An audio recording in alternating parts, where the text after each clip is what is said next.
Hey everybody, welcome back. Today we're going to talk about the Yashica Mat 124G medium format camera.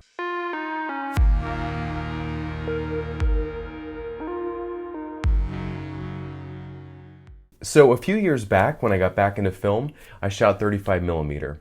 And after a while, I started to get the itch, the yearning to start shooting bigger negatives, start shooting medium format for that shallower depth of field and greater detail. And my journey led me to get the Mamiya RB67, which is a lovely medium format camera, and I had a 90mm lens with it. And it produced great images, but the thing is it was just way too big. And I found myself keeping it in the bag or keeping it at home when I should be out shooting with it. And as a result, I started to look for something different. I wanted something lighter and smaller, something that I could travel with, but still produce those big negatives. I began to do a little research, and that led me into looking into twin lens reflex cameras, or TLRs. In particular, I was looking at the Rolleiflex. Now, those, if you're not familiar with them, are quite expensive these days, and I wanted something a little less expensive, but that would give me the same quality and be able to try my hand at using a twin lens reflex camera, see if it was even something I want to do.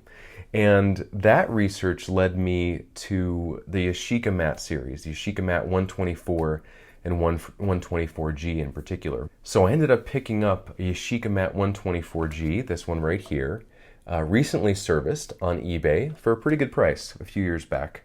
I'm not sure what they're going for now, but we shall see. Now, this camera was manufactured in Japan from 1970 to 1986, and I was born in 1986, so I still have my hipster cred if I hang this around my neck because it came out before I was born. So what is it, for those of you that are not familiar, what is a TLR, a twin lens reflex camera?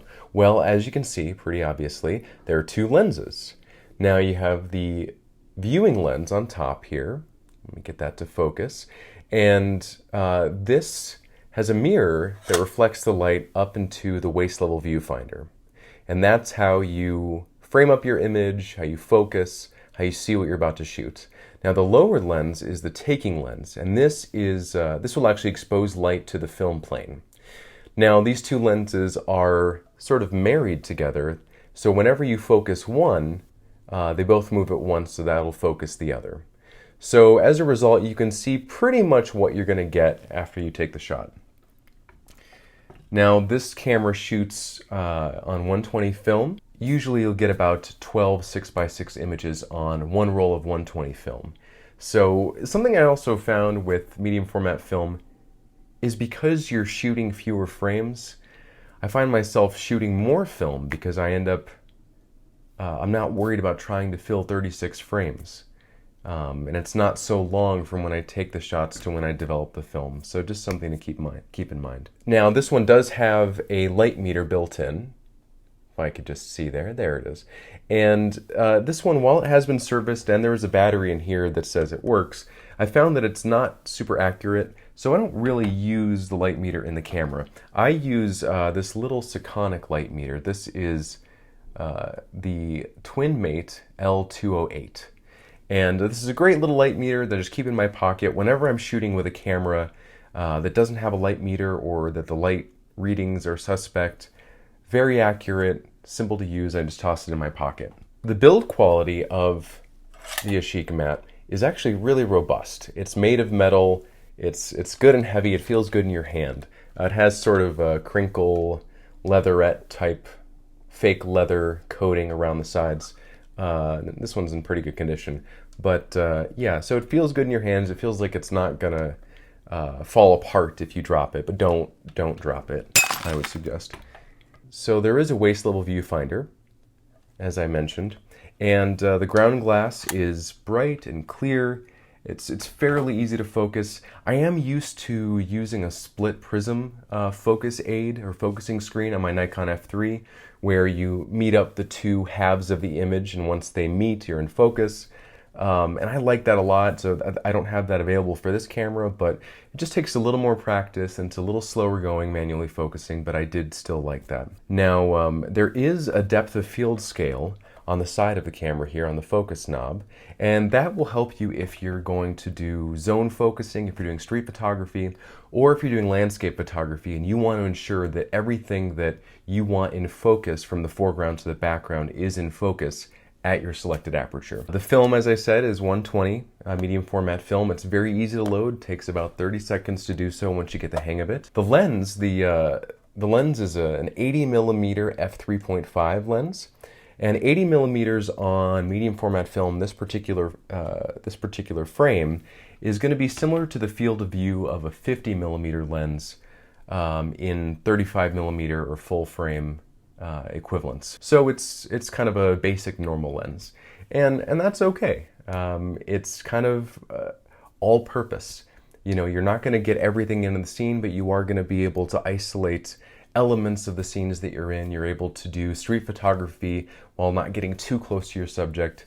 It's pretty good for portraits as well, so overall it's a pretty good focal length. Now, the maximum aperture of f3.5 is a little slow, of course.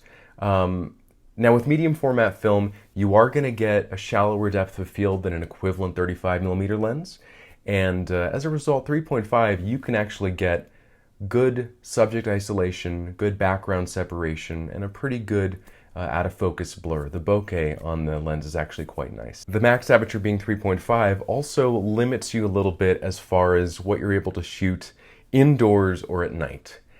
In those situations, I tend to shoot black and white, and I push process my film to ISO 1600.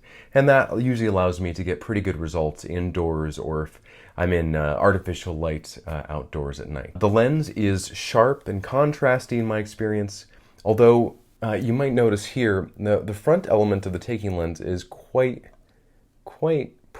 exposed here, and that means it's pretty prone to flaring from the sun or from bright light sources. So I picked up this little Yashica Mat hood for that. Now, you can pick up something similar to this. I got this on eBay. You can pick up something similar on eBay or Amazon, a knockoff plastic hood. Perfectly fine, as long as you're doing something to shield the front element of the lens. The camera only focuses to about 1 meter from the front of from the film plane, and 1 meter, about 3 feet, is not particularly close. That's one of the drawbacks. Now, shooting portraits from the waist up is perfectly fine, but what I ended up doing is getting a close-up lens set, and there's two pieces that come to this. This goes over to the viewing lens and has a parallax adjustment because the lenses are a little bit separated, and this goes over the taking lens, and it allows you to focus a little bit closer.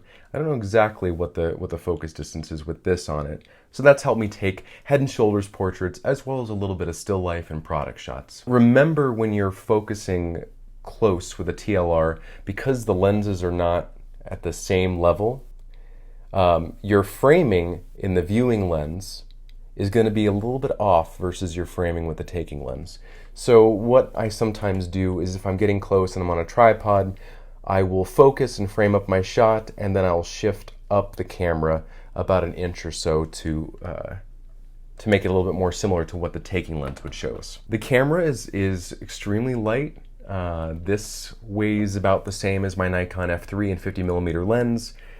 It fits great in my ONA Bowery bag. Just toss it in there with the Lightmeter and the filters and the hood, and that's all I need. And a few rolls of film, ideally. Being a square format, composition is a little challenging for me. If you're not used to it, it might be challenging for you as well. I still haven't quite nailed that, but I continue to work on it. It is nice to kind of disconnect from shooting horizontally or vertically. You just have one frame and you need to fill that frame with with your subject in some way.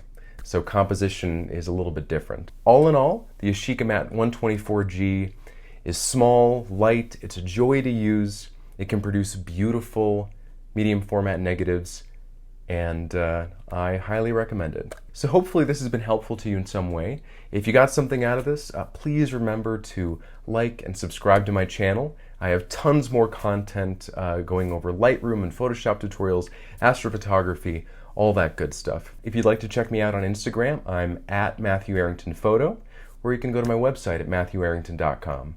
I really appreciate you coming along with me again, and I hope I see you next time.